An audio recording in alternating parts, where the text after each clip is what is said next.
పోతుంటే నా కభాలన కాళ్ళ మీద పడి ఒకే ఒక్క క్షణం మీతో మాట్లాడచ్చా అన్నాడు. నాకు అతని ముఖం చూసి అతను ఏదో చాలా ఉత్కంఠతో ఉన్నాడని, ఏం కావాలన్నాను.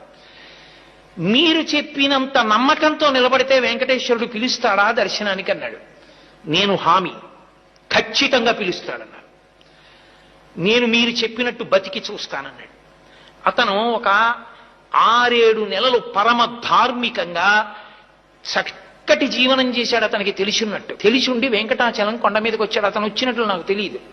అతను కొండ మీదకి వచ్చి నాకు ఫోన్ చేశాడు. ఏమని ఫోన్ చేశాడంటే, నేను కొండ మీదకి వచ్చాను, మహాలఘు దర్శనం జరుగుతోంది, నిన్ను నమ్మి ధర్మాన్ని పట్టుకున్నాను. గురువుగారు చెప్పారు, ధర్మం పట్టుకుంటే నువ్వు దగ్గరికి తీసుకుంటా ఉన్నారు. నన్ను కూడా తోసేస్తారా? నన్ను దగ్గరికి రానివ్వవా? నువ్వు నన్ను దగ్గరికి రానివ్వకపోతే ఇక నా శేష జీవితంలో ధర్మం పట్టుకోను. నువ్వు నన్ను